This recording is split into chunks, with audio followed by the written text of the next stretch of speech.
Okay, sorry, that's why maybe it switched the mic back to mute mode. Okay, so I'm saying that I'm glad to introduce our first speaker for this session, who's Dr. Ahmad Altarawnah, Climate Resilience Project Manager from UNDP. Dr. Ahmad, do you hear me? Yes, thank you, Dr. Arwa. Welcome, Dr. Ahmad, and thank you for joining us and accepting the invitation. Thank you so much for making the time to join us today. The floor is all yours, Doctor. Please. Sure, thank you. It's my pleasure to be part of this session. Ramadan Kareem, good morning here for those who are in the morning time. Good afternoon, good evening, depends on where your location is. I am Ahmad Altarawnah, the project manager of the Climate Resilience Project. And I will be presenting climate resilience and disaster risk reduction in Ma'an Governorate. So my presentation will be a bit beyond the traditional emergency wash. It's more in development, but it has some humanitarian dimensions. So let me just share my slides. هلا الشير من وين دكتور؟ هاي الشير.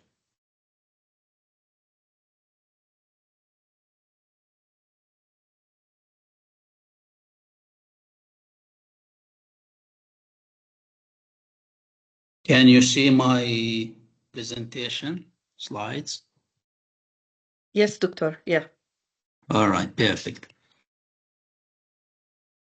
So this is a project that's funded by the Green Climate Fund, and it's implemented in collaboration between FAO and UNDP in Jordan, and it addresses the Dead Sea Basin governorates, Ma'an, Tafila, Karak, and Madaba. In this presentation, we will have an overview on the climate risk and resilience in Ma'an. So what we have done basically to develop the climate resilience, we have started with establishing a climate risk assessment through the IPCC climate risk assessment framework, which is the most common way to assess the climate risk.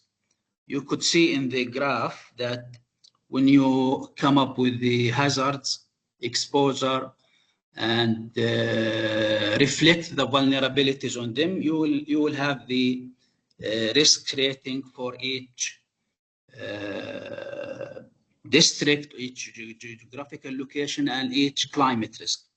In this assessment, we have selected. Dr. Ahmad, I'm really sorry to interrupt you, but can you put your presentation like in the presentation mode? Can you switch to the presentation mode, please?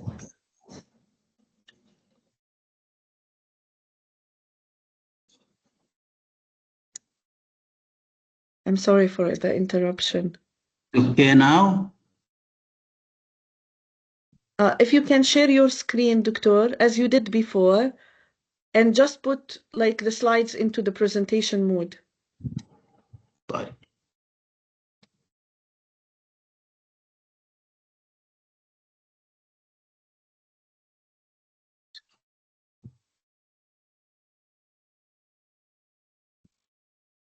Is it okay now?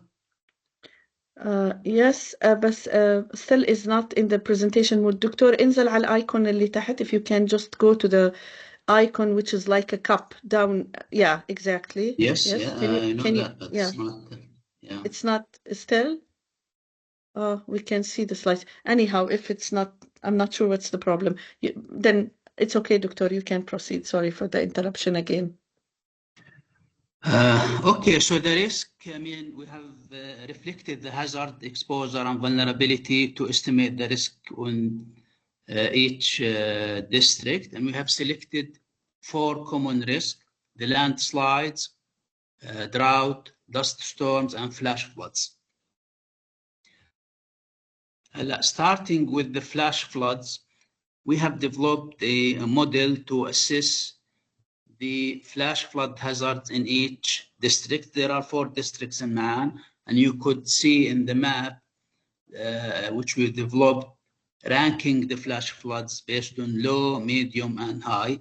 The western parts of the governorate They have the high level of the flash flood risk. This is through the GIS, ArcGIS Pro 2 dimensions model, in which we've used the rainfall, the elevations, the distance to streams, the type of soil, land use, land cover. We've inserted all of this data to the GIS, to ArcGIS, and we come up with this map.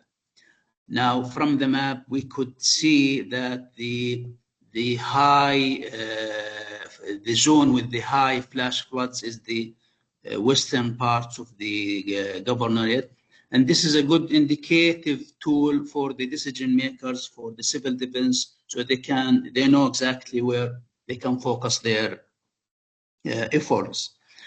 If we take groundwater, for example, this is more of, it's more related to drought.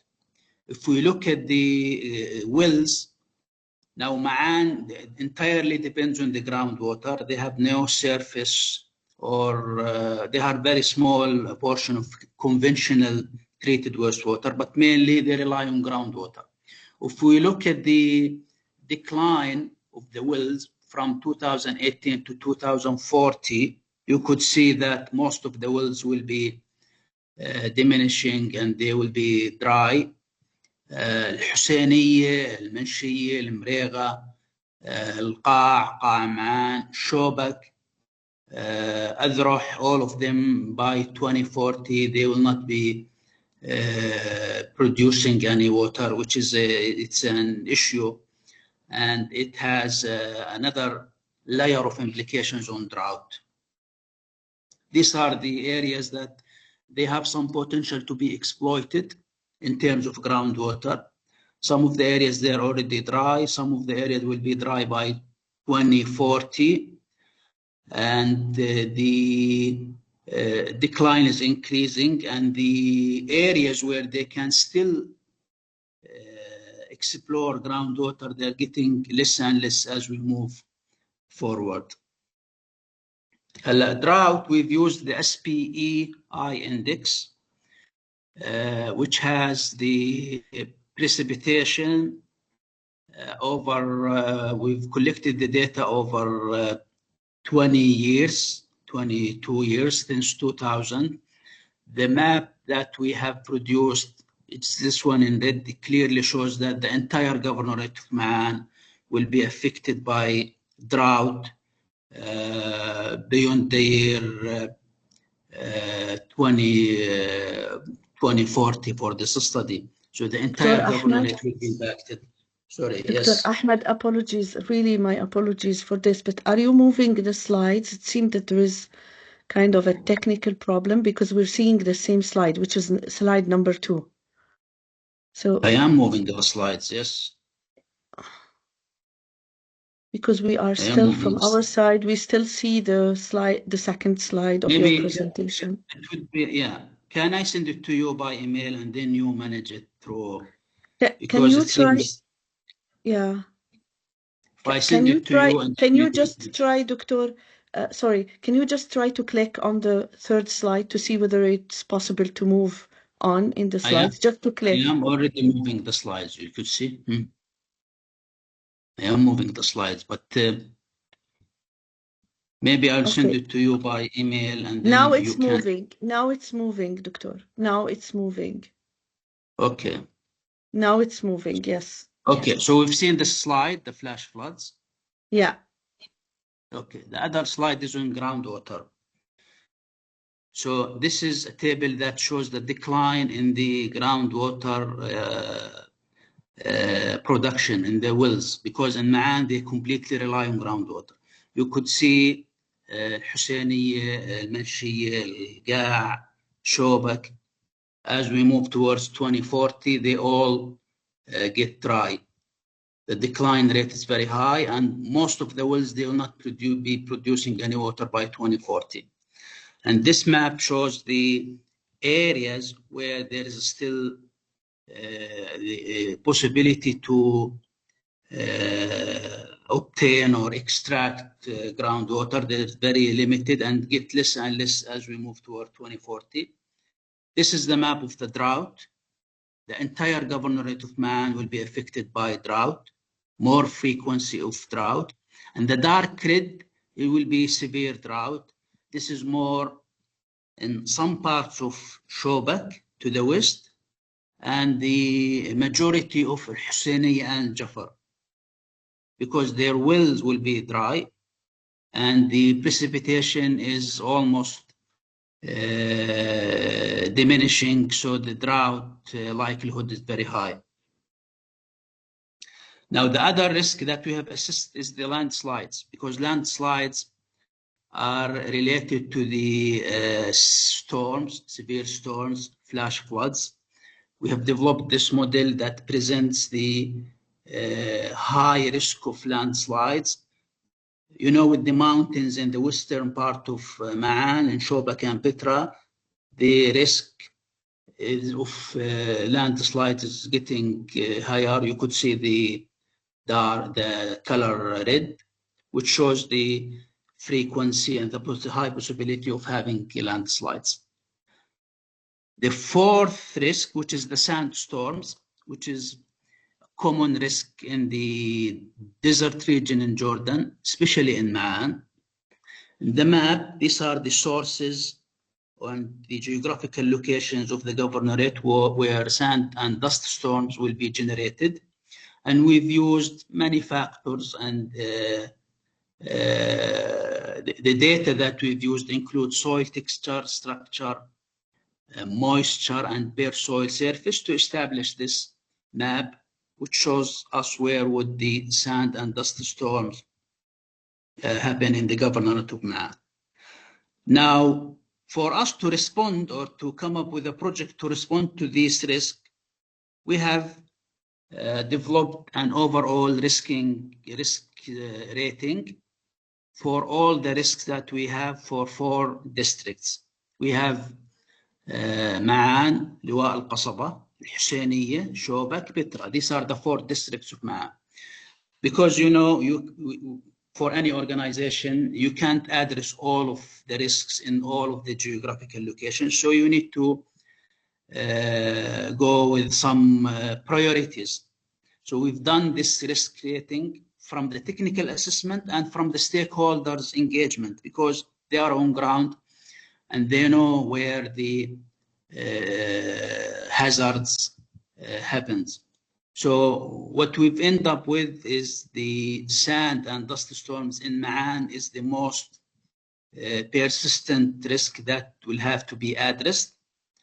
Also in Ma'an here, the district, not the governorate, the drought. So these 2 things are very important and will have to be addressed because they have the highest damage, sand and dust storms in Ma'an and drought.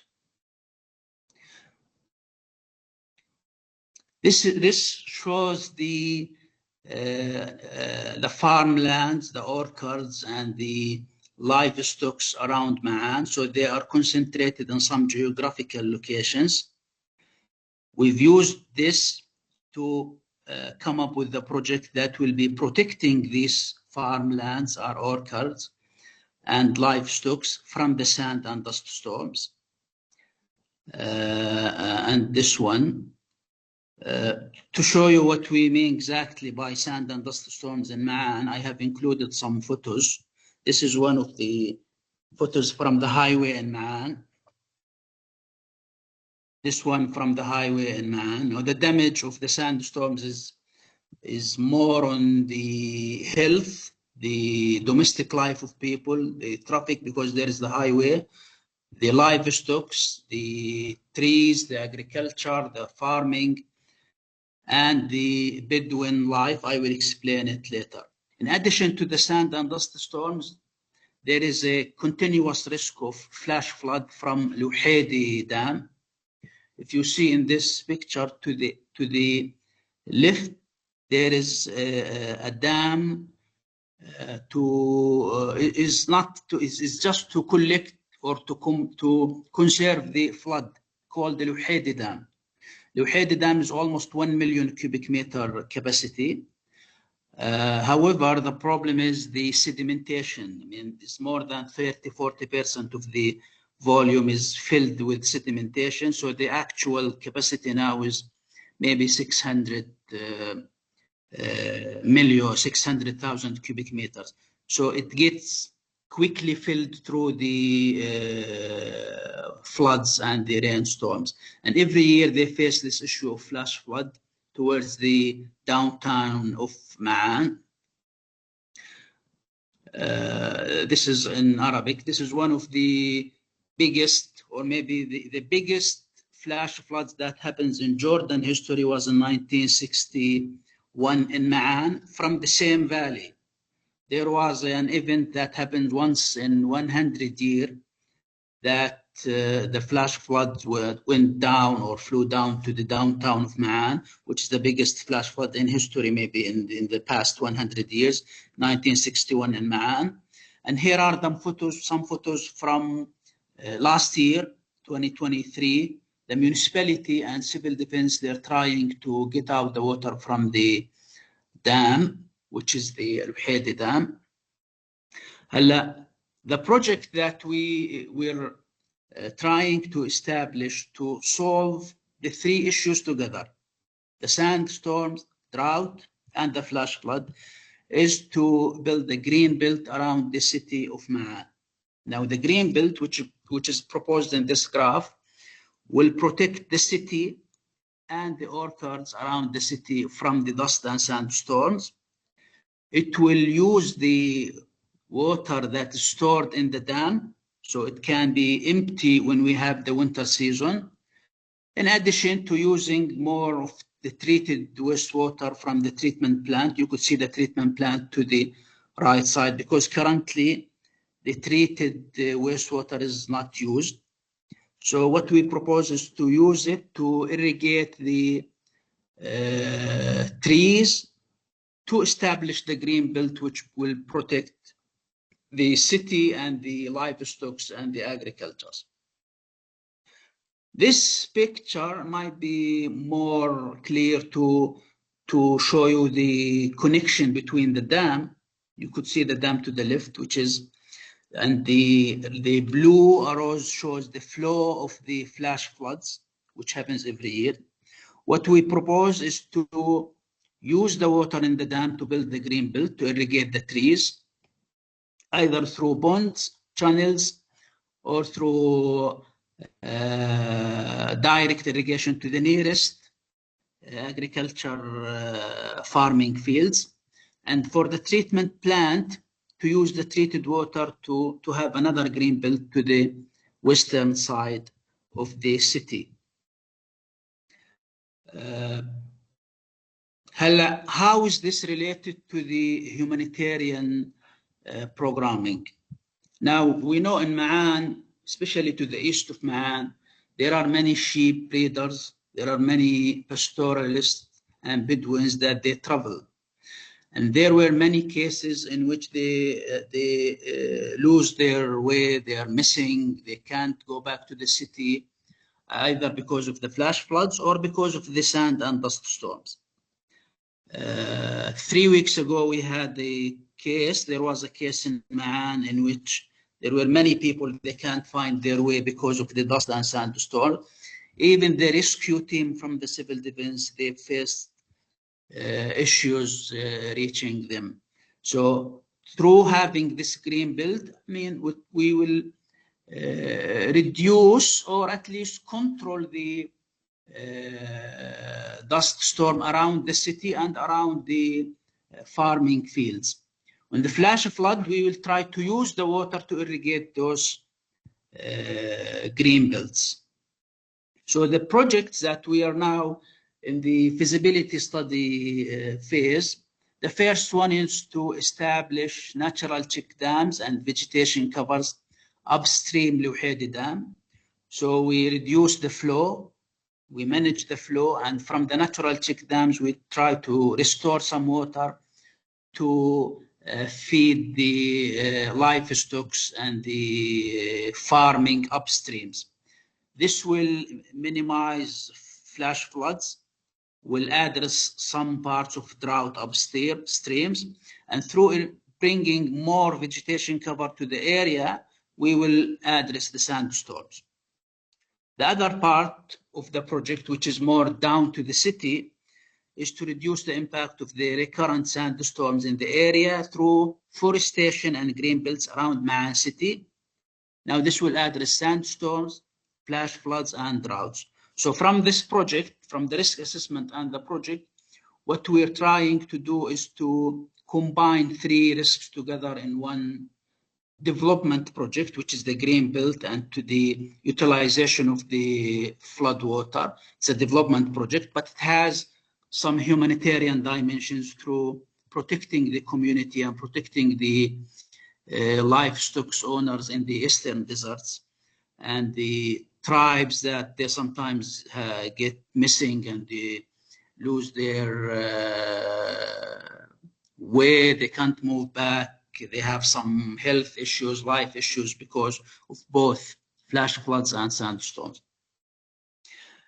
We've done some socio-economic impact for the project. We've estimated that the damage in 10 years, if we don't have the project, the damage might reach 6 million GD, and the implications are clear on livelihoods, economic opportunities, health, traffic because of the highway, and the living conditions of the people, especially in the eastern part of Ma'an.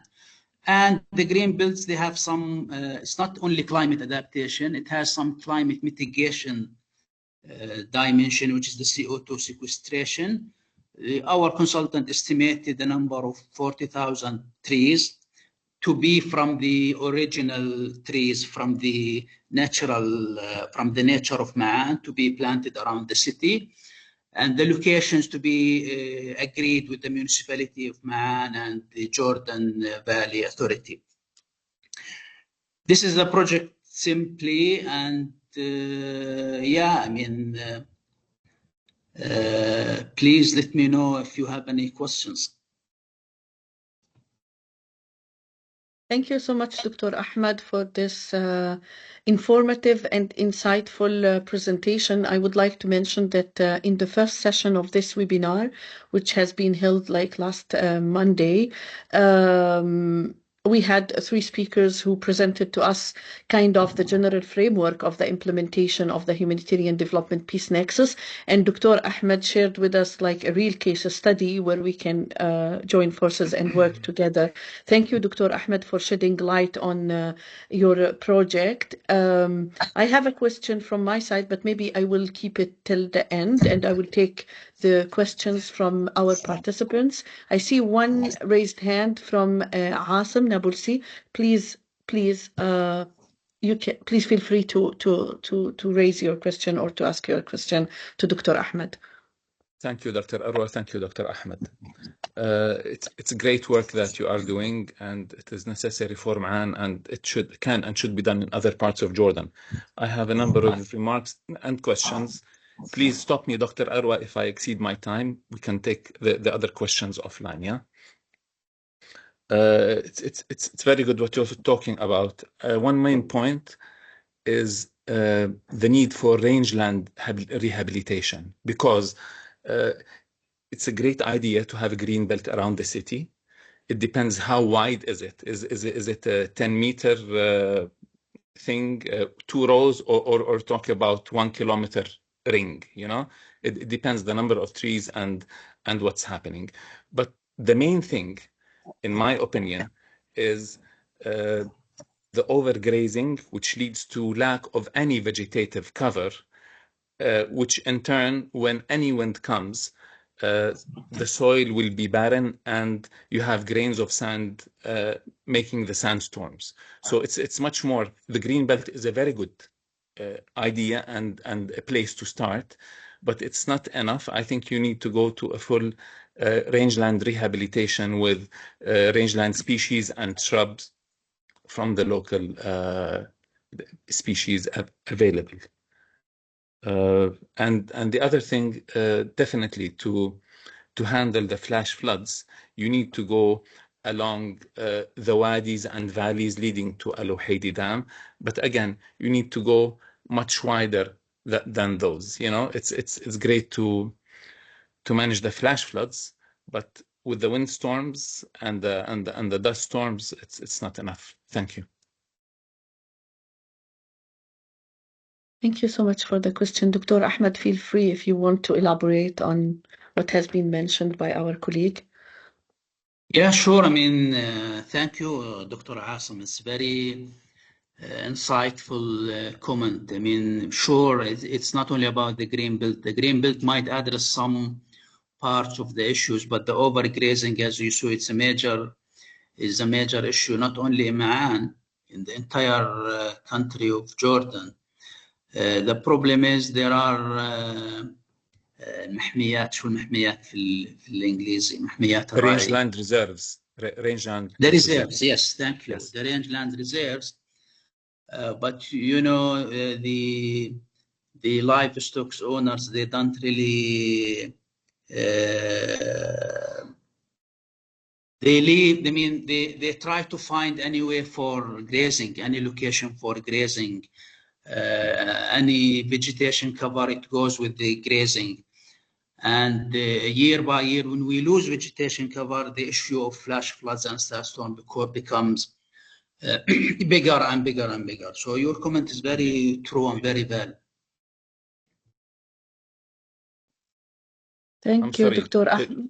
Just to add one point, and we can take it offline later. I think that this needs a greater dialogue on the national level, you know, including everybody, all the stakeholders, the sheep owners, definitely, also the municipalities, the governorate itself, the governorate council, to find ways. The Ministry of Agriculture with afforestation and shrubs and so forth. We can take it offline later. Thank you, Dr. Ahmed. Thank you so much for the question. I'm not sure if others, they have any other questions or maybe reflections or comments. Maybe Dr. Arwa, if I may please. add, this is the case that I presented is a bit different from the traditional wash, but it has so many wash dimensions. I mean, the wastewater treatment plant in Ma'an, which is not utilized. I mean, if we use the treated water to irrigate the green belt, that will solve drought plus sand and dust storms issue. So there are wash parts within this case, which is more of general climate risk management. Yeah, I do totally agree, Dr. Ahmed, and I second what you have mentioned, because I think whenever we say WASH, it's not only WASH, we have to consider the cross-cutting issues like, for example, climate resilience. And also you touched on a very important point, which is the social cohesion within the communities, the local communities. So we can see the intersection between climate resilience and social cohesion, and also the HDP Nexus, the Humanitarian Development Peace Nexus, because we know that we need to strengthen the social cohesion in order to avoid any, I would say, frictions or tensions within the local community. So let me now also ask again. Allow me to ask again the participants if they have any. Maybe you can share like a similar experience in your area or in your region, something similar. But we're trying also to relate what Dr. Ahmed presented to us today and what has been also presented during the first session about the general framework of the Humanitarian Development Peace Nexus and the aspects that we have to consider and to account for whenever we are talking about the operationalization of the HDP. So we should not limit ourselves to only emergency context. It has to be, or it could be operationalized in other contexts. So any reflections or comments? Okay, if we don't have any, anyhow, if you have any question that comes to your mind afterward, you can just drop it in the chat, and we can maybe ask Dr. Ahmed also to answer the question later on. Thank you so much, Dr. Ahmed, for your presentation and for this for shedding the light on this important case study. And I think for now I will move to our second speaker, Anna Rubert from ICRC, who will be also maybe presenting or talking to us about shedding light into on the humanitarian development peace nexus from a new perspective, from another perspective. Let me call it ICRC perspective maybe, and how we can work all together. Anna, thank you for joining us today, and yeah, the floor is yours. If you can start sharing your screen. Okay, great. We can see your screen now.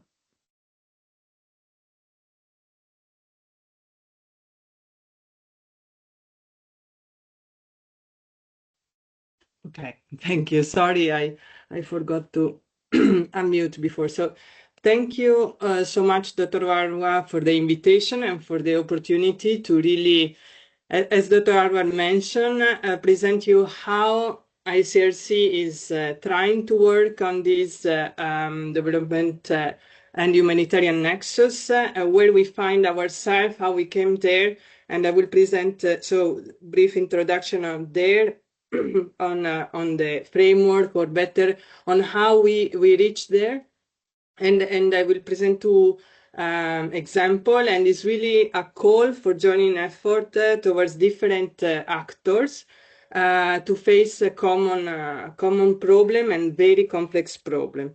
In fact, we reached there in the water sector mainly because we really are facing a conflict of a large scale and impact with very high damage to infrastructure, to services, often in urban setting, very complex urban system, and of protracted character, so very long duration. Unfortunately, we have to recognize that as ICRC, looking at the major operation we have, we are there since even more than 42 years. This is an average, and unfortunately, we are continuing. So it's really not possible to think about only emergency, only fixing, only quick intervention. We also realize, particularly in urban settings, so particularly fit for the near the Middle East region, that in protracted conflict and complex setting, we have, yes, the direct impact to infrastructure that the conflict has, destruction of infrastructure, but there are a number of indirect impacts that also affect the services.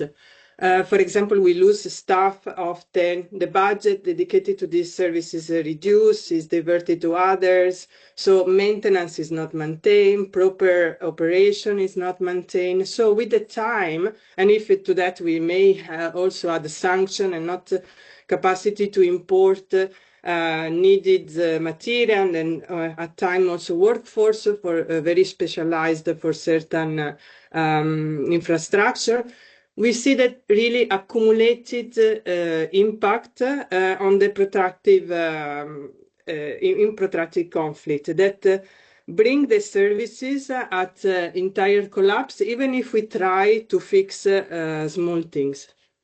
To fix every time there is a damage.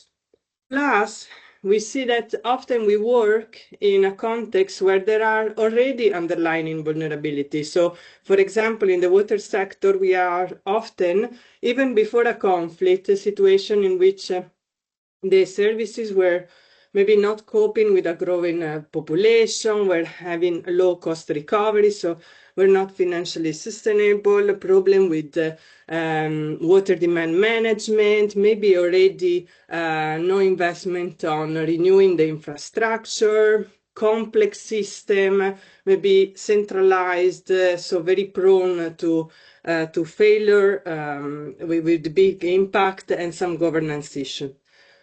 To that, we had the layer that I just explained before, the new problem. So damage to the infrastructure, loss of staff, movement of population, tension between community, reduction of possibility to do maintenance and the needed investment and so on. So we have a new humanitarian crisis layer over a developmental challenge. And here is really what brings us to have to deal with this nexus and have to work on it to really bring an impact. So we see that often conflict, of course, reverse the development.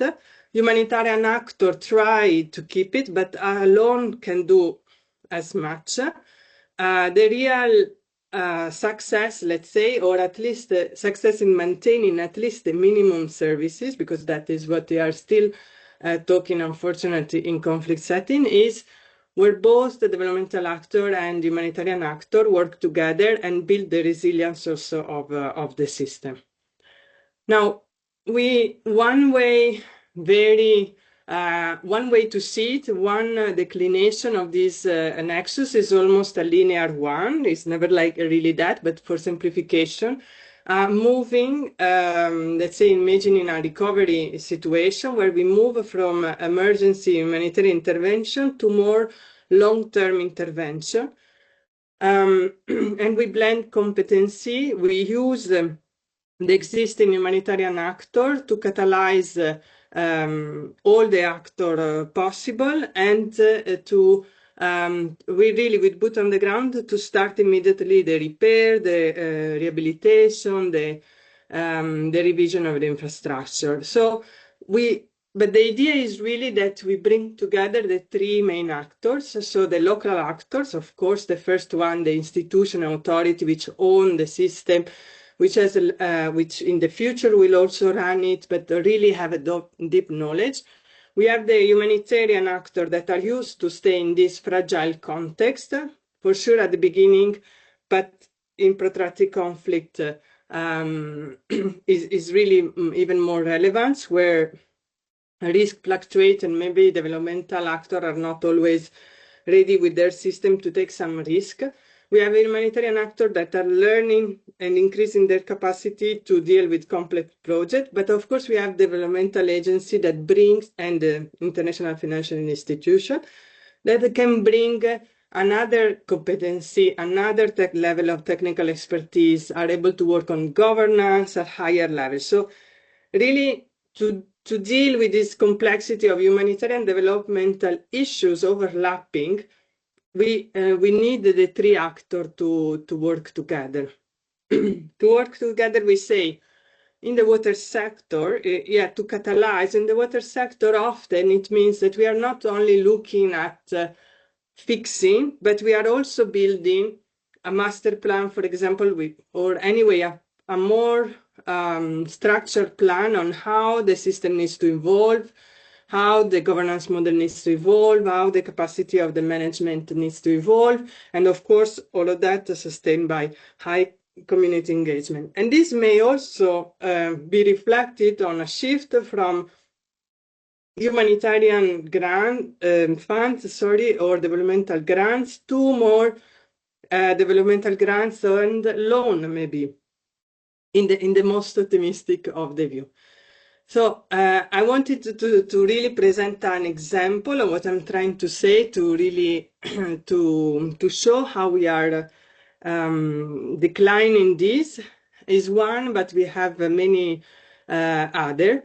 To stay in the region, I bring the example of Mosul, the fall of the IS control of the city, or even before the complete fall, we were allowed to start to access and we were already there. We start to access the north part of the city and start to evaluate the situation of the water infrastructure. In 2017, 70% of essential infrastructure were damaged or destroyed.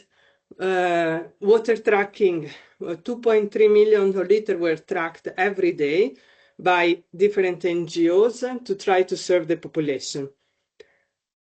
We moved to start to fix a number of pumping stations, a booster station. Other actors were engaged in the center of the city to rehabilitate. I mean, it was the most affected area. So extension repair was really a joint work to try to rehabilitate the water network as people were coming back to the city. But the problem is that, of course, we find ourselves with the usual problem that were there before, and it was really difficult to tackle and rehabilitate the system with them also on the back. So the system, okay, for now, not everyone was back, but already before the conflict was not dealing with the growing population. Financial sustainability was very low. Iraq is dealing with a high water scarcity. There was not a good system to manage water and to control non-revenue water at the level that the pumping quantity per capita calculated was reaching 600 liters per person per day, with very high consumption, very high consumption, even though we don't know exactly how much was consumed, but I mean, very high cost to maintain. And of course, we had the risk that even the infrastructure that rehabilitate will deteriorate very soon because there was no proper maintenance, proper management of the infrastructure.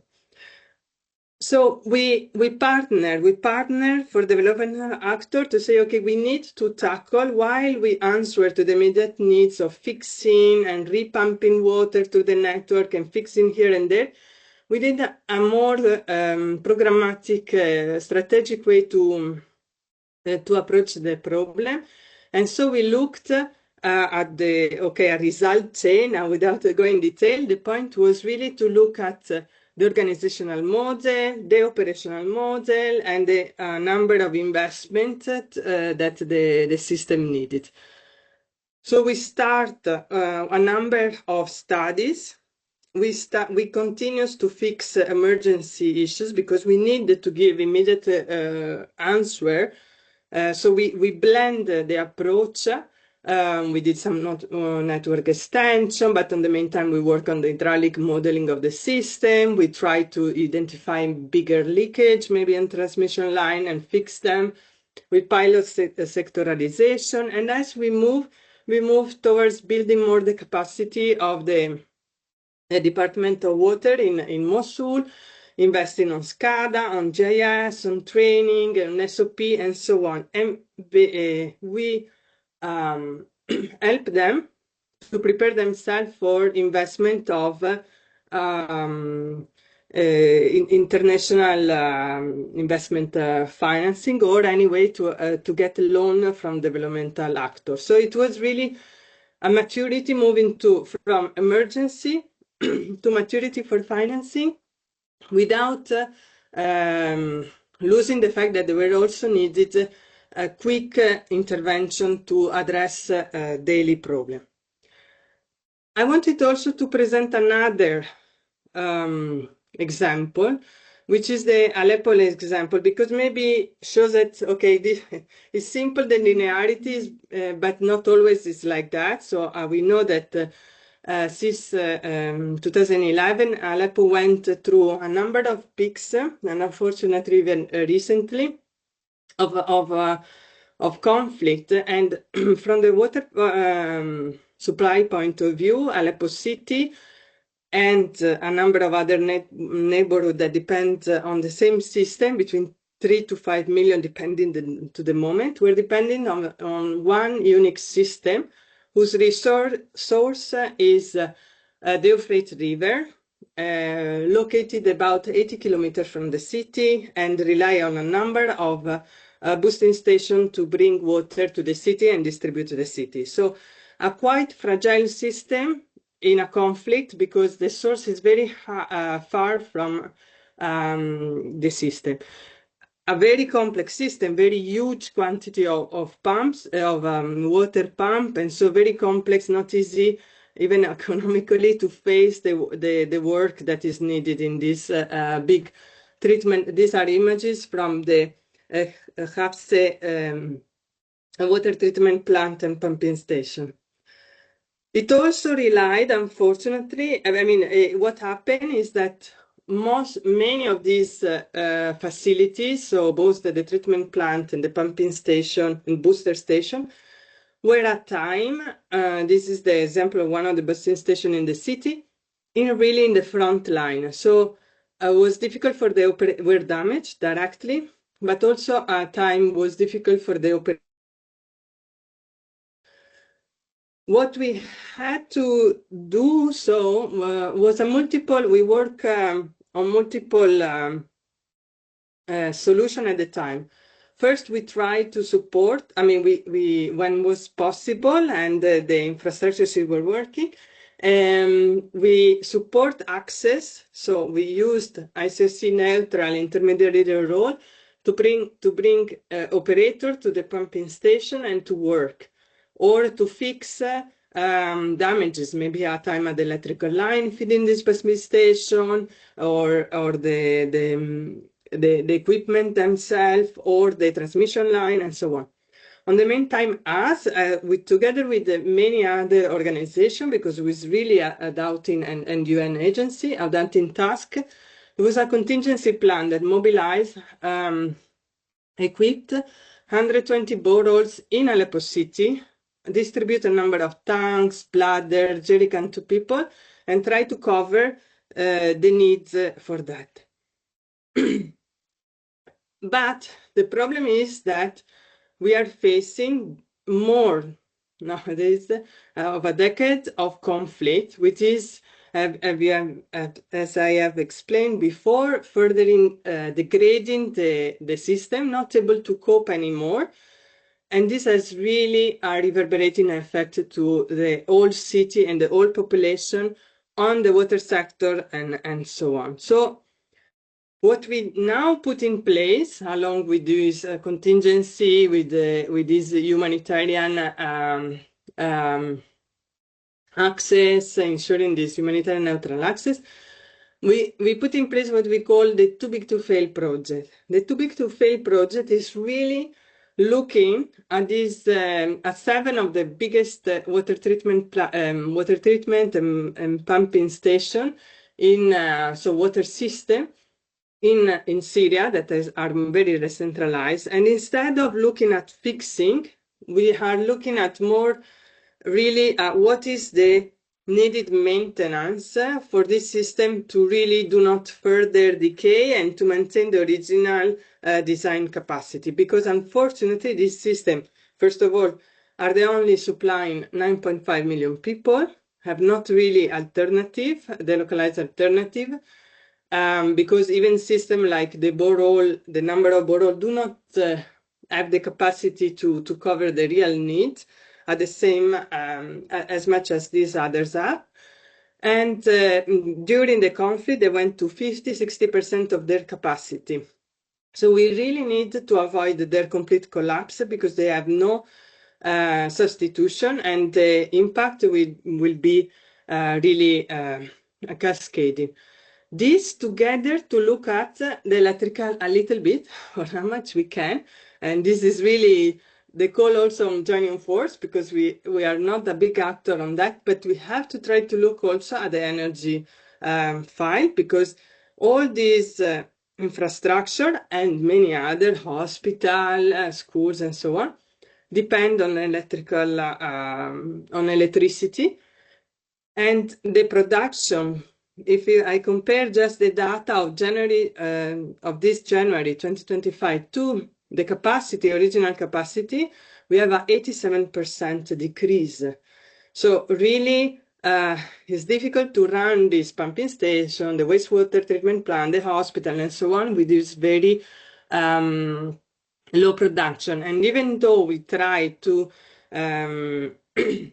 create a decentralized system, with this big pumping station, there is really no matching capacity. The maintaining the existing production element is key. So we felt that we had to act to avoid the total collapse. Our aim is still the 50 liters per person per day, and already with that, you can say here I put just the cost for just the rehabilitation of Hafsa station to its capacity, let's say, minimum good capacity is 8 million, the work. So, but this, if compared to the cost of water tracking for 2-3 million people, 4 years, or the health cost subsequent to that, is relatively low. The problem is that actors like us normally do not invest this type of money in one single facility and for the needed time, because our complex analysis, complex and detailed study, our material that come from abroad, takes a lot of time, there are sanction issues and so on. I will get there. So ICRC decided, despite all, to intervene because the needs are very high, because we were one of the few actors that are able to concentrate on this and to invest, considering also the lack of many developmental actors in Syria for political reasons. And we had a strong humanitarian mandate that on one side requests us to be there and to negotiate among the party and give also access and capacity to operate. Now, this transforms on 3 track of work. Let's say, call it a political, in the sense that we really are calling for example, humanitarian exemption to sanction for humanitarian needs, of course, because a lot of the material that are for this, because despite humanitarian exemption are recognized, then it's most of the time very difficult to convince big companies to invest anyway. So we have an over-compliance on sanction, and we need the original country to ensure their manufacture that they will not be targeted, because this material is for humanitarian purpose. We need a financial track. Again, we are a humanitarian organization. We tend to have a yearly budget financing system. The money we receive is for 1 year. Our plan is for 1 year. But this type of intervention require many more years. And so that was very important. And of course, a technical track in the sense that the level of competency and skills that we have to mobilize for this big system is a bit above the normal, let's say, the everyday things. So I just wanted to summarize another aspect. We have seen the aspect of the humanitarian development nexus in the transition linearity from humanitarian emergency to more long-term intervention. And here Alep also underlined another aspect. So where we, with all the other actors, have to work in different, let's say, depth of breadth of our intervention. So in the contingency planning, we have seen the preparation of all those boreholes and be ready to intervene when the big system is not working and is interrupted, an emergency response, but also the support of the water, wastewater, all the services providers, because they are key on running the system and are the first responder. We need, of course, to build dialogue, humanitarian dialogue with the party to conflict, to spare the essential infrastructure as per international humanitarian law, give access to them. We need, again, to bring many stakeholders. You have seen that the scale is so big and the complexity of issues is such that we need to collaborate with different skills and so on. We need to keep our humanitarian diplomacy to allow us to intervene despite political opinion, but for the humanitarian need. And of course, in parallel, we have to boost with other programs the resilience of community, because we work on the resilience of the system. The resilience depends also on the coping capacity of people.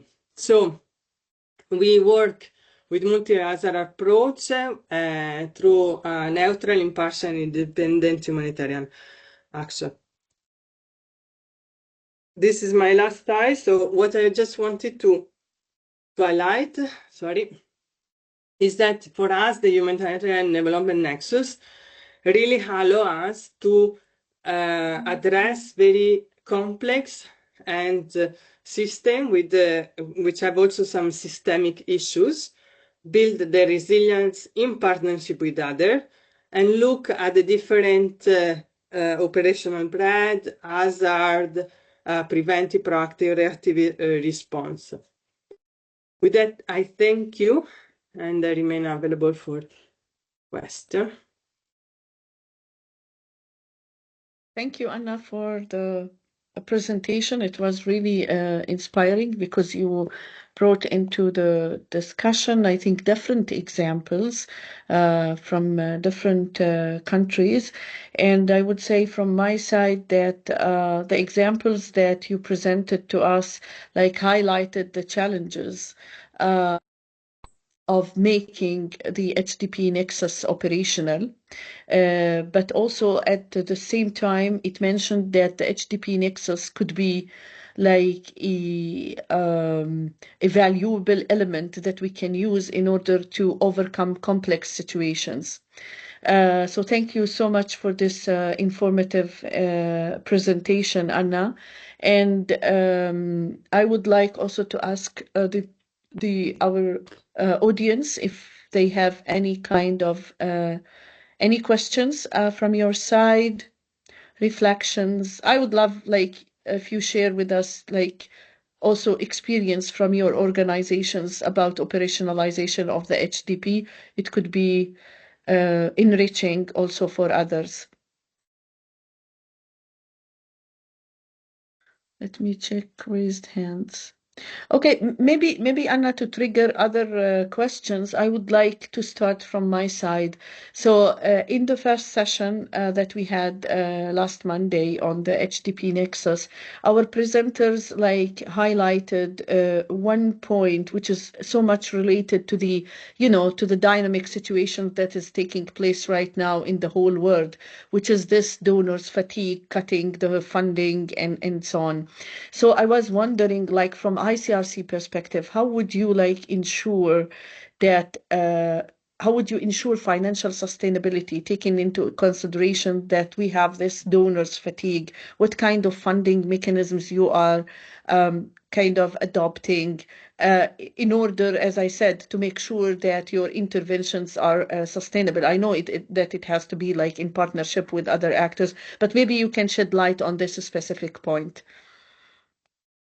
Yeah, thank you, Dr. Arwell. Very difficult question because, I mean, as you say, the funds are decreasing. I think the fatigue is really linked with this repetitive intervention and maybe of short breath. So what is important for us is really to show that this type of complex intervention, if we really invest in them, they will have a much longer impact and will be much less expensive. Again, if I compare the water tracking of a city like the Aleppo one can easily cost even 2 million a year. So when we are talking about the rehabilitation of a pumping station, that yes, we spend 8 million, but the impact is 15, 20 years on the new infrastructure, and so I mean on rehabilitation and substitution infrastructure. I think that is one first point. The second point is, of course, we do not have to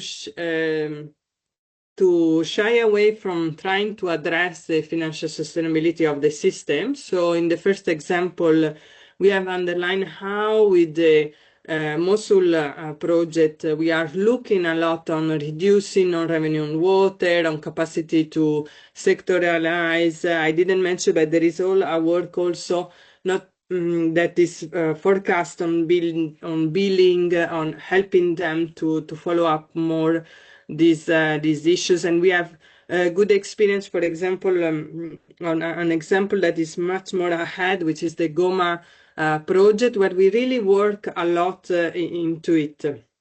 And I think is as exactly our area that for a humanitarian actor are a bit difficult.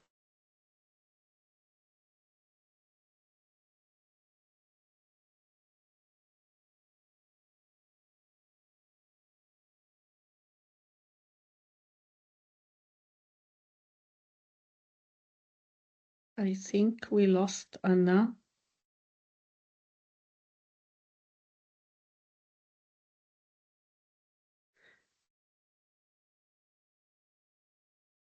Anna, can you hear me?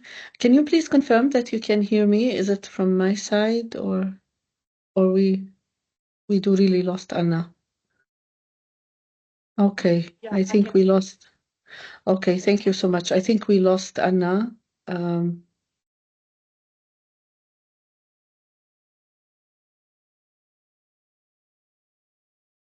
Okay, the connection. I think the connection is not. Okay, apology. Anna.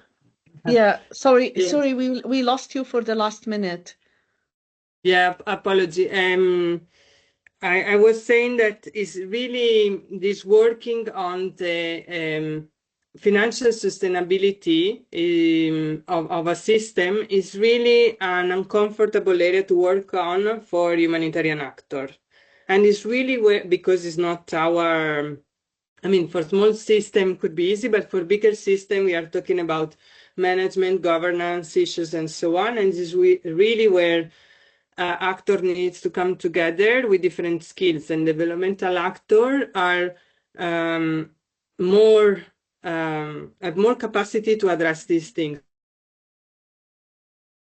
In the existing funds, looking at the long term, together with different putting together different skills is maybe one way to utilize better the funds available. Thank you, Anna. We have one question from Dr. Asim, and then I'll take the second question from Angie's. I'm sorry if I'm not spelling the name in the right way, but we will go first with the question from Dr. Asim, and then we move to the second question from Angie's. Dr. Asim, please.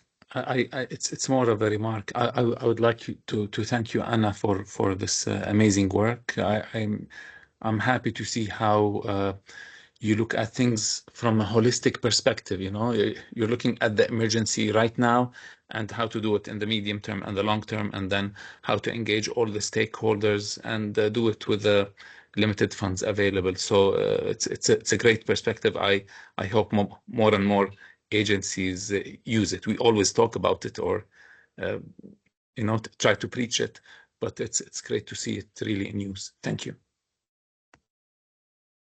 Thank you, Dr. Asim, for the reflection. Anjis Abang, please, you can unmute your mic. Yeah. Thank you very much. Thank you very much, Anna, for the insightful presentation. I am Nges Abang. That's the name, Nges Abang. I'm from Cameroon. So I am actually sitting in on behalf of our young emerging company, Green Conceptions Africa. So we seek to learn more and see how we can extend the hands to impact other areas of the society in terms of sustainability of projects and so on. And it's actually very insightful, the aspects that Anna highlighted. She made mention of projects in the immediate term, the short term, the long term, and so on. So something caught my attention here, and I just wish to ask, please, Anna, could you highlight if there are any technological considerations that are being put in place to ensure sustainability and perhaps reinforce sustainability of the projects? And a second short part of the question, what strategies are being put in place to make sure that the receiving communities of the projects that are being implemented are endowed with the capacity of project ownership, like local ownership of the project? Do you go to that aspect? If yes, then I would like to tap from you, learn a little bit more on how you go about it. Thank you very much. Thank you for this question. Always not easy, the question about technology,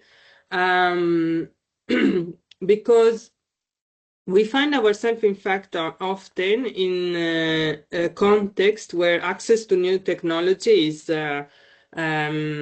hindered by a number of things. A market that has been disconnected, for example, on a sanction case, training capacity over the overall system to maintain a new technology is very low, and with difficulties to import and to get specialized people in the country, maybe because of sanction, maybe because of the insecurity, and it's difficult to attract. This is a real challenge where we try to balance new technology or relatively new technology, maybe new technology for the country where we are, to increase. For example, the SCADA system is not at all a new technology, but for some of the country, there is a whole full manual control of every operation of every stage of the water supply system. Now, introducing SCADA system, for example, or variable device speed to control the consumption of pump are all telemetry, all elements that slowly we try to introduce. And I say really slowly because, as you say, we really need to build along with it the capacity of the managers, so the utilities often, to really manage these new tools, because we have many examples where we go to a pumping station, or maybe in an area we install, for example, a soft starter to decrease the consumption of the need size of a generator for a pump. And after a while, they are not able to repair the soft starter. They disconnect, and alas, and there is no protection. Even they disconnect the whole panel, and there is no protection. So, as you have said, it's very difficult. We are trying because a lot of innovation help to reduce the manpower needed to run, or the exposure. If I can control from remote, I don't need my team to be at the station so often. And maybe often water stations are in the front line because maybe the river is a front line, or other features are front line. And there is really this difficult balance between introducing very useful that will optimize their work, that will reduce the risk, but that needs to be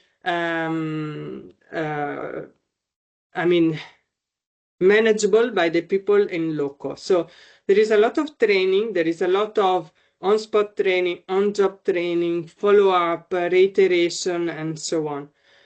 Now, it's very difficult to speak at one on how we engage with the community, because for example, in the near Middle East, institutions are very centralized and are the first entry point, and is a bit less easy to discuss with the direct beneficiary. They represent, and they are a strong, let's say, first stop. But I mean, they are really legitimate most of the time as an institution to carry their work. In other contexts, like before I mentioned the Goma project, instead the system is a bit different. There is much more community participation, much more management by water association of a delivery point. We have not everywhere household connection. We have distribution station, water fountain, and so on. And there is really a working together on what is the best way to manage the water, to sell the water, distribute the water, and so on, and design together the best system to control and give access in a sustainable. It's a lot of work, and a good thing is that humanitarian actors are on the ground and can keep this constant discussion with the community, which allow the evolution of the system to its optimal outcome. And that is where we really need time. And it's where one of the things that I underline is that we cannot, in this system, think about a yearly plan. We need to really invest time on it, and that is one hindering factor for humanitarian actor. They have, and we have often a yearly plan, a yearly budget, and so on, and it's not possible to build capacity in 1 year in 1 year time. So there are escamotage, but if this is recognized and we have more insurance of the funds for longer time, of course this will help. For sure. And thank you so much for the question. Thank you, Anna. It seems that your presentation triggered several questions. I will read the last one from the chat box. So it's from Dr. Basista. Please share your experience on integrated WASH and health database together for monitoring efficiency of a WASH program in a community or nationwide. Even if it's recorded, I think I want to be very open. This is so difficult. It's so difficult. Again, thank you for this question.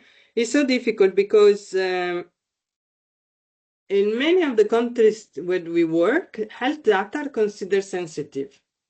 So even a cholera outbreak data, if the central government does not want to recognize for many reasons, will not release this data. Now, that makes us make it very difficult. We can to use health database, official health database, because they are not often shared, they are not often recorded, particularly during conflict. I mean, during conflict, we lose also a lot of capacity of health facility and health system to collect data, to analyze data, to design response. They are really under stress for the emergency response. Them more than anyone else, I would say. They get overloaded with the mass casualty, with the increase of some disease, so it's very difficult. Plus, it's very difficult to narrow down the data because the health data do not correspond to the water facility service area data. So we try to collect this data because we work, for example, ICC work also on the health facility, and with the two programs go together to try to identify hotspots and compare and so on. But it's really a challenge, and often we cannot rely on the overall official data, but we need to go and collect health center by health center with taking care also of the sensitivity of this data. Data and information in conflict are considered extremely sensitive and are difficult to share. Plus, we lose capacity of collecting them. Okay, thank you, Anna, so much for the presentation and for the elaboration on the different questions, and also for making the time to join us today. I know how much you're busy right now in the current time, so thank you so much, Anna, for joining us and for your support. Thank you. Thank you for inviting. Thank you. Bye. Thank you. It's our pleasure, Anna. And for now, I will proceed, or I will move to our third presenter, who's Johannes Rück. And Johannes, I think, is wearing two hats. So he's representing the German WASH network from one side, and the German Toilet Organization from a second side. And he will be also shedding light on, I think, the framework, the joint operational framework of the Humanitarian Development Peace Nexus. Johannes, are you with us? I'm here. Can you see me and hear me? Now I can Yeah. see you. Hi, Johannes. Hi. Thank you very much for joining us. I know that it was maybe a bit for you a short notice, but thank you for making the time to join us today. Many thanks, Professor Ahmad. Many thanks for inviting us and the overall collaboration between the German Jordanian University and also the German WASH Network. Very happy to present here, as I'm not only working with the German WASH Network, but also with a global triple Nexus in WASH initiative under the Humanitarian WASH Roadmap.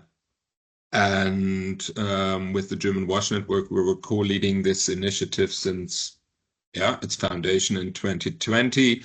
And we have developed the joint operational framework, which I would like to present to you. But not only the framework, I will also speak about, let me try to share my screen, about a regional exchange forum, which we convened last year, and which Dr. Ahmad attended, and where also Professor Ava had a specific role.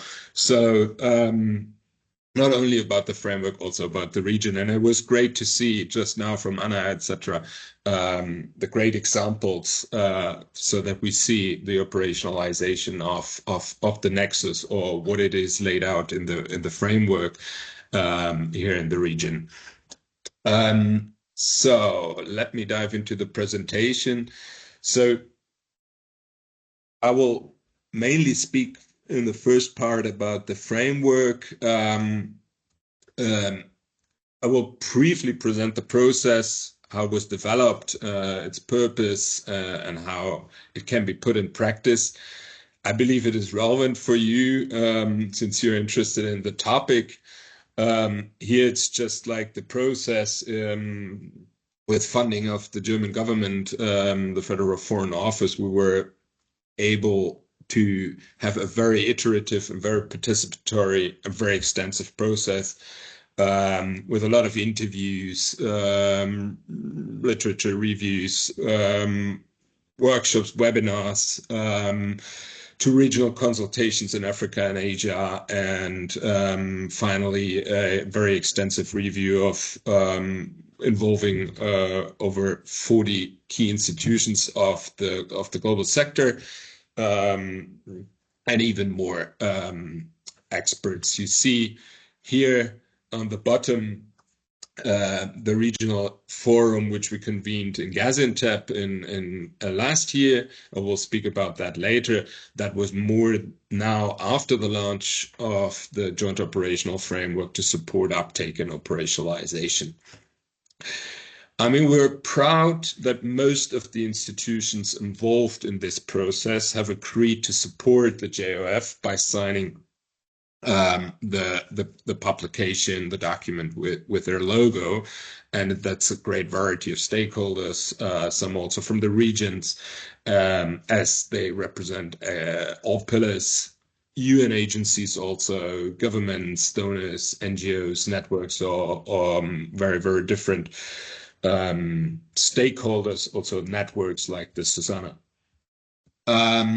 So the JOF, what is it? It sets out the Nexus thinking, but I think it's the first time that the available thinking about the humanitarian development peace Nexus was really kind of unpacked for the sector, the WASH sector. So really looking, how does the WASH sector come into that play? Yeah. So, and for example, it then established also strong links to the integrated water resource management sector. So not only WASH, but the wider water sector. So the JOF provides tools, resources, and of course the word joint emphasis the collaboration. I mean, we heard that in the previous presentation.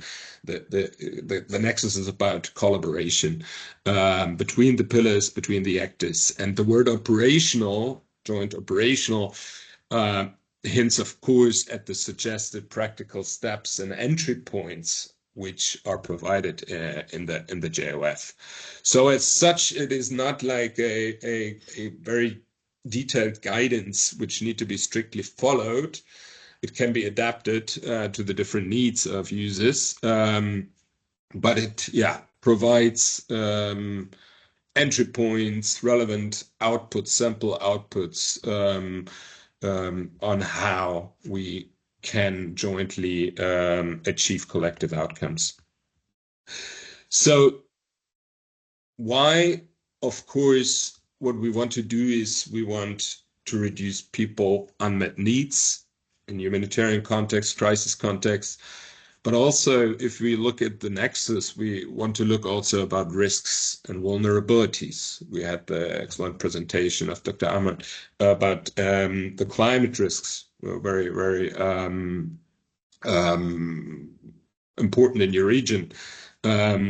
We want to go, but then also beyond and see how we can increase long-term resilience and minimize harm so that we maybe, leverage opportunities to build peace. I mean, it's not maybe the big piece of what people, would comes into your mind if you talk about peace building, the big operations, but it's more like the small building blocks in communities, in their relations with the WASH system, with other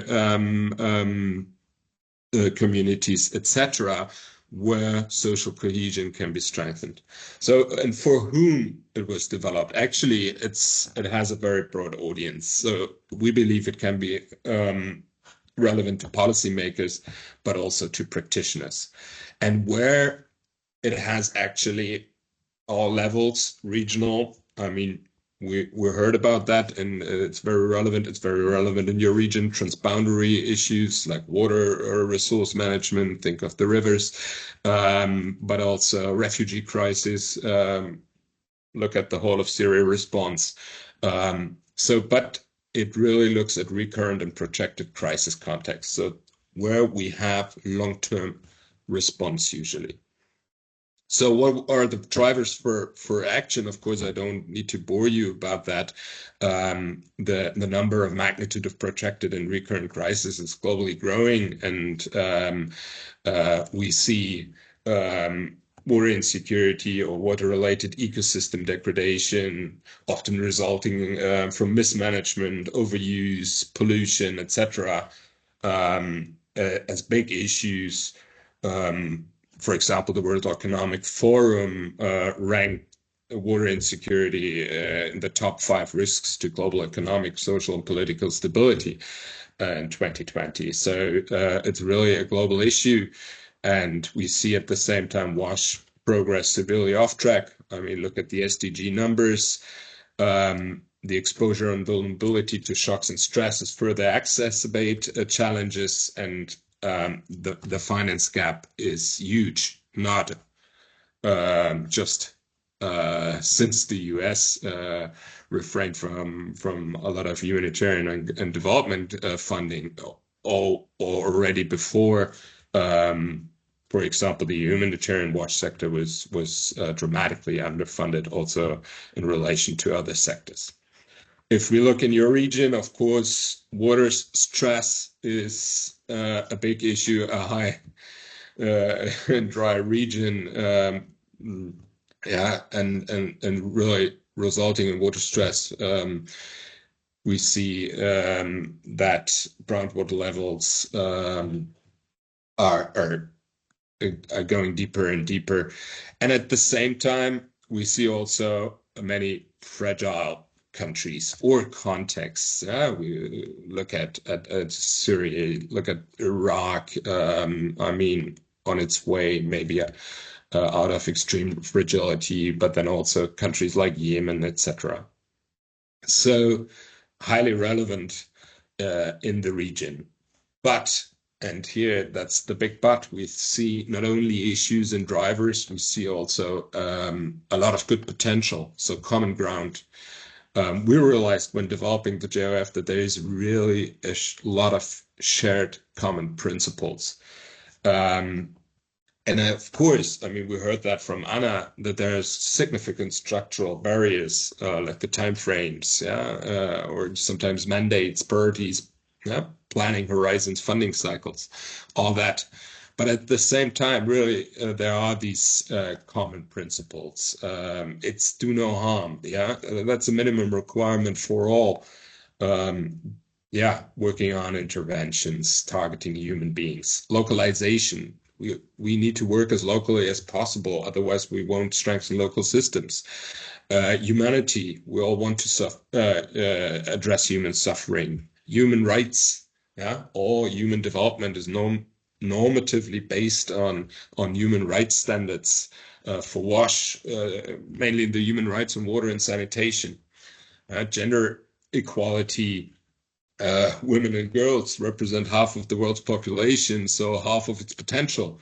So a necessary foundation to work towards gender equality. Leave no one behind. We will not reach the SDGs if we're leaving people in crisis out. Accountability, or sustainability, resilience, that is kind of shared to certain extents, of course, but it shows collaboration between silos is possible. There is common ground. So the JOF wants really to support that interventions really improve the WASH system's performance by strengthening resilience, conflict sensitivity, and peace building. That is in the core of the framework. That are the core programmatic approaches also, you will see later. So peace building, of course, is recommended where feasible and relevant, not in every context, but where it is relevant. And the idea is, of course, if we really strengthen the capacities in the WASH systems, that we better anticipate and absorb disasters. That's what you see more here on the red side of this diagram. So in other words, we want to minimize the negative impacts on the WASH systems performance, which you see here in the graph. The line is the WASH systems performance on the y-axis and the time on the x-axis, and so we want to minimize this red area in the diagram, so that the WASH system doesn't degrade to a level where, for example, public health risks get higher and higher. So it could be strengthening long-term preparedness before, but then also the emergency response capacity. But then later on, we want also to see how we adapt, how we prevent. So we want to maximize the green area in the diagram.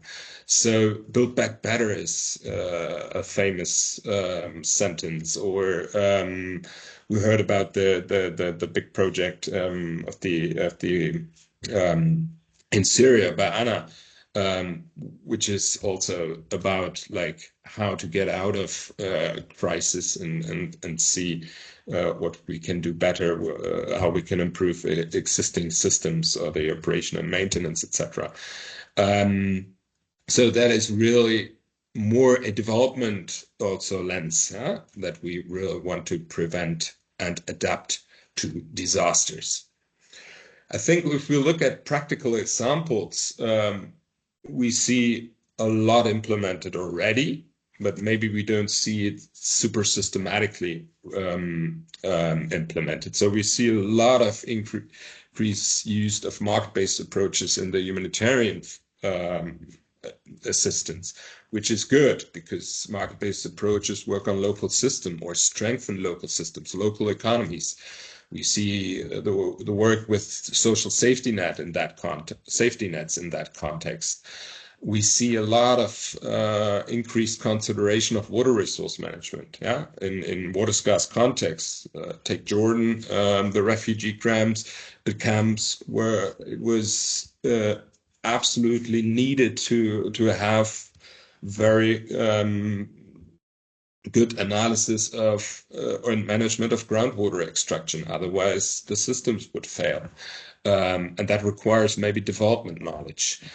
Increased use of local knowledge, traditional owners of wash systems. So, for example, local utilities, that we work with them instead of replacing them. Yemen is an example where the cluster really tried to do that, where development actors like GIZ came in, really showing that, how can we transition from water trucking? I mean, the Yemen crisis was very difficult and very, very volatile. So that's not always the case, and but there were these very good attempts from time to time.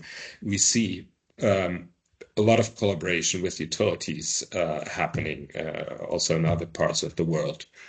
And we see definitely greater levels of inclusion, so that we're clear that refugee response and that this always comes along with also vulnerabilities, risks, issues with host communities, and that we need to see how can we reduce tensions. So at the same time, while we're having these practical experiences, evidences, examples, we see also a lot of new ways of working happening. So we see new models of coordination. There's not the one model, but we see different coordination models arriving. In some countries, there's early recovery with working groups or different coordination levels. We see durable solution working groups. So very different ways of looking more in a long-term projection. We see also an increased engagement of development banks. We see sometimes that strategic planning processes are synchronized, like the humanitarian needs overview and the common country analysis from the SDG framework in some countries. We see that donors try to better connect their funding instruments. I think there's room for improvement still, but it is happening, for example, in Germany, but also in other countries. We see also diverse stakeholders joining forces, like the ICRC with the World Bank, maybe 20 years ago, not really the typical actors you would have thought that they have very close working relations, because World Bank was really long-term development, while in ICRC was different, of course. So the JOF wants now, or what we try to find out what is required to make the Nexus work, and we identify mainly two aspects. The one thing is a number of operational principles you see here on the slide, and key programmatic approaches. I mean, here these operational principles are broad. We think that it's clear we need to work together, strengthen accountability and inclusion. We heard about that. Diversity in context. We really need to know about the context. We need to know about the different stakeholders. We need to work in a very adaptive management approach, so that we don't stick to plans, just that we adapt to changes in the environment, etc. That we move towards higher collaboration, act early, stay long.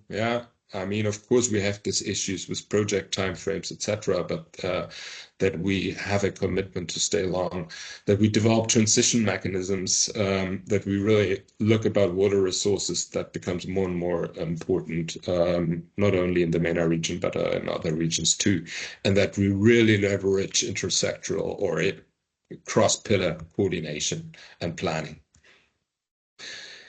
The JOF then sets out a theory of change, and that's where the three programmatic approaches come into play. So it is primarily, as I said, developed for protracted and recurrent crisis, and that's what you see now on the left side. So highly vulnerable, subject to shocks and stresses, such contexts. And in these contexts, we need three programmatic approaches, which are risk-informed, conflict sensitivity, and peace building, and system strengthening. if we use these key programmatic approaches, there are suggested outputs now in this theory of change. You know, a theory of change goes from maybe approaches or activities to outputs, outcomes, and impacts. And here we suggest to look at 5 different outcomes which are aligned to the 5 sanitation and water for all building blocks, because a wash system is not just the service, it is also about behaviors, it's about the policies, the standards, the political environment, it's about the coordination, planning, information management, and it's of course about financing. So we have broken it down, what is needed in the sector to really make progress. So, and in the document, you will find also a table with a lot of sub-outputs. So what do we mean about resilient community wash behavior, for example? So I will share the link, of course, to the document with you.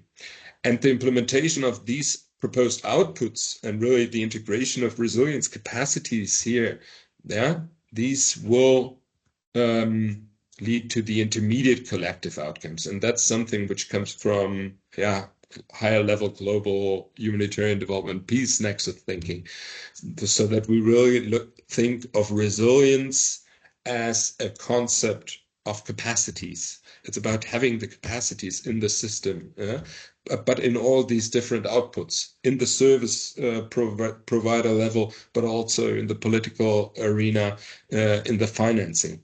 It is all needed. And if we manage to integrate these capacities, we hopefully achieve that the 3 pillar outcomes, which are still different. The humanitarian assistance looks at needs and vulnerabilities, maybe. The development looks at the services over the long term, sustainability and resilience, and peace, that we contribute to inclusive, more peaceful societies. And of course, the impact is public health, well-being, etc. These outputs, as I said, are broken down into different sub-outputs. Just look at the document. I don't want to go into detail here. What the document also provides are key steps. And this is a last section where we tried to also align the thinking of the sector or the information we have from the sector with the IAC, the Interagency Standing Committee guidance. And in each step, policymakers, practitioners are provided with key entry points and actions that are linked with country processes, coordination structures, etc. So here it's just visualized that if you look at map stakeholders of what levels you could look, it's of course different for every country, but usually there are processes which are available in most of the contexts. And I mean, examples are joint assessments, joint formulation of collective outcomes, the linking of planning processes, etc. If you want to know more about that, and I know that was a lot of information already, there is a e-learning course built around the joint operational framework. This was developed together with the Wash Systems Academy, IRC Wash, and it's a 3-hour course, interactive, multimedia, and you will find it under washsystemsacademy.org. There are a lot of other courses on WASH, also on climate resilience, and there is now a learning journey called Crisis-Proof Wash Systems, so something like that, and there you find also the Building Wash Resilience, Conflict Sensitivity, and Peace course. Finally, I want to just give you a brief update on the Regional Exchange Forum, which we convened last year in Gaziantep. There we had practitioners and people from 10 different countries of the region, multiple contexts represented, and you see They describe their contexts mostly as water insecure, many with refugee or IDP crisis, climate change, conflict. So you see the different shocks and stresses very well represented. And what we did with these people was that we looked at their contexts, tried to identify common challenges in the region, tried to identify proposed solutions, which we then used to formulate actually practice to policy recommendations and problem statements. Yeah.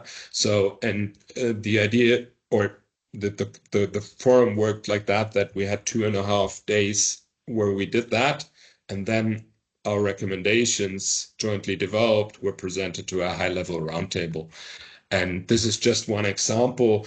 So we grouped the recommendations under the 5 different outputs you saw in the theory of change before. Here, for example, the one on resilient water service providers and infrastructure and water resources. And here you see the participants. The forum came up with the following issues: so natural disasters, poor management, and years of conflict cause poor planning and lack of investment in the infrastructure, while natural resources are depleted because of poor utilization and lack of investments in green solutions and climate action. So, and then the recommendation was develop a 5-year cost strategy to enhance and expand water infrastructure and servicing using area-based and conflict-sensitive approaches with a focus on increasing sustainability of the water system through innovation and technologies like rainwater harvesting, efficient irrigation systems, and renewable energy.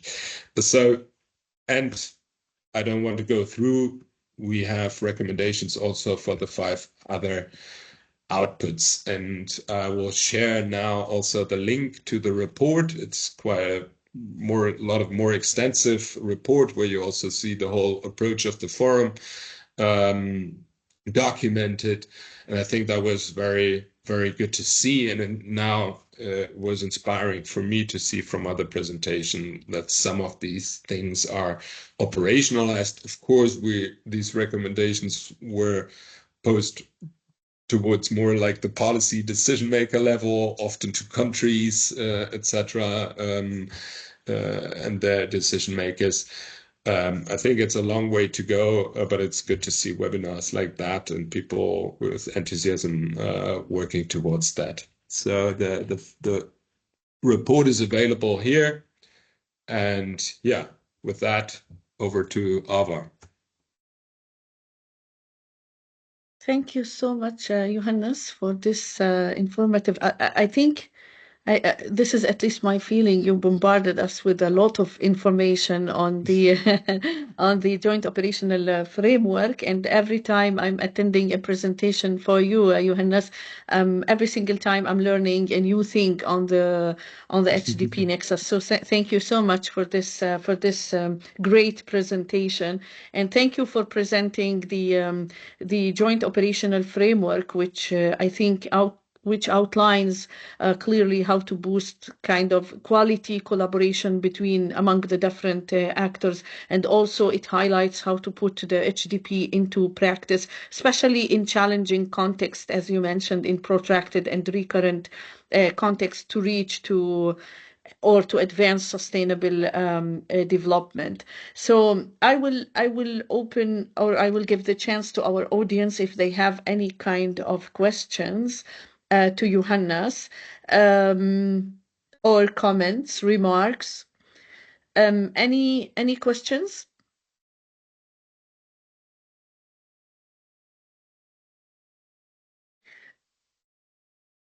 Okay, then let me start from my side, Johannes. Just a Sure. question. So yeah.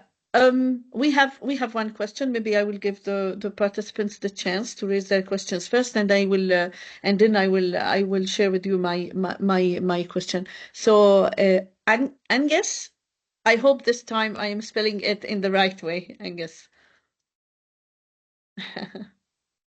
Thank you, Johannes, for that insightful analysis. It was really great to get the way you analyzed the theory of change and brought out so many details and actually analyzed it in a way that everyone could absorb very easily and put to practice. So one question I would like to ask is with respect to the learning platform. So I just want to ask a brief question with respect to that. What does it take for someone to get enrolled and then follow up with the courses? Do we need to pay some application fees? What do we need? What does it take for one to get involved and learn through the platform? Thanks for giving details on it. Sure. So it's a free course. All courses in the Wash Systems Academy, if you don't know this course platform, are free. So it was established by IRC Wash, like a more development-oriented organization. And by now, I don't know how many courses, but there are a lot of courses on wash system strengthening mainly. That's the main topic. That's also why it's called Wash Systems Academy. But here, the Nexus, and that's why we thought when we had developed the JF, we should use this platform, is because wash system strengthening is actually also in the core of the Nexus in protracted and recurrent crisis then, yeah? That you look at the local systems, at the wash systems, that you try to strengthen them and integrate the capacities. You can just, if you go to, I posted the link in the chat, washsystemsacademy.org. There you can create an account for free, and then you find an overview of all the different courses available. And I think you will immediately find also the course Wash Resilience, Conflict Sensitivity, and Peacebuilding, as it's kind of branded new at the moment in the top layer or something. But there are many courses, and they're all good. They're all very good. Climate resilience, as I said. So, and then you can enroll for the course. Some courses are 3 hours, others are 8 hours, so very different. And you get a course certificate if you manage to complete the course. There are some little tests, etc. But it's completely self-directed, so you can do it on your own, self-paced. Thank you very much. Please, just to pinch into a tail end with another question. Do you, in order to strengthen your work, the impact of your work worldwide, do you partner with other local organizations that are operating in other areas around the world, please? Our members do. So I'm working on the network level more, like the German Wash Network coordinator. So we have 30 members, for example, German NGOs, but it's also the international NGOs with branches in Germany. So like a CARE, Plan, World Vision, etc. So we mainly work together to do policy and advocacy, to do capacity building, or drive sector initiatives like here on the Triple Nexus. Our members are the organizations who are implementing. So if you're looking for partnerships, you would have to look more at this level of the individual organizations. They're present over 70 countries. I mean, you can look at our webpage in which countries they work. But yeah, that's what I can tell you. Thank you very much. Thank you for the clarifications. So thank you. I'm not sure if we have any other questions in the last 2 minutes to Johannes.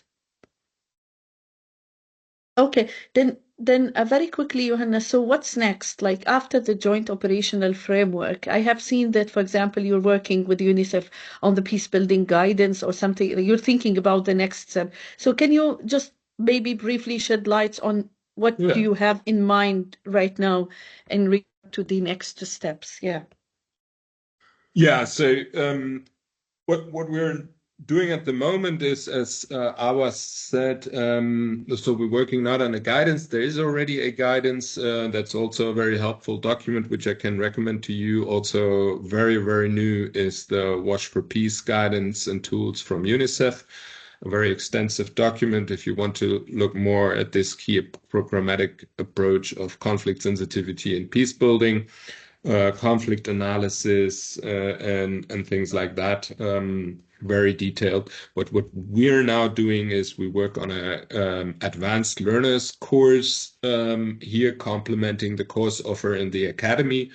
So, and the first advanced learners modules are conflict sensitivity and risk informed, and then the second one is peace building, and there will also follow one on preparedness and anticipatory action.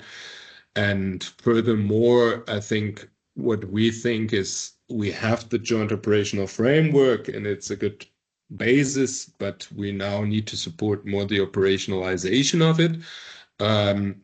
So with future projects, maybe, so our current funding is going to end this year, we will think of how can we actually support actors from different regions to operationalize that. That means maybe even more capacity building, but that's not decided yet, but we would definitely want to follow up.